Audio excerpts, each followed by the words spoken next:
अरे बोल देता है, औरत बोल देता है।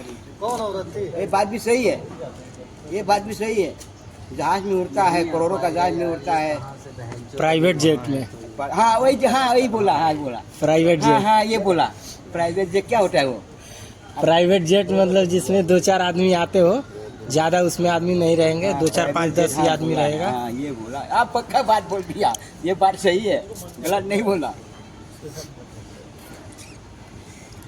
बीड़ी पीने से होता क्या है? खांसी दूर होता है या खांसी वापिस आ जाता है? मंदिर में जाके माथा टिकता है, हम बीड़ी पी के संतोष करता है, क्या करें। संतोष करता है। संतोष तो गाँव गया है। बीड़ी पता है क्या है? बीड़ी है देसी हुक्का है। हाँ, क्यों? देसी हुक्का है बीड़ी। हुक्का। नेपाल में कितने आदमी पीते हैं बीड़ी? सब A to Z, सब बच्चे भी पीते हैं। आजकल का नहीं, आजकल का जो स्कूल जाता है वो नाक से निकालते हो? नाक से निकालते हो? आजकल तो निकालेंगे। क्या बात कर रहे हैं, निकालो।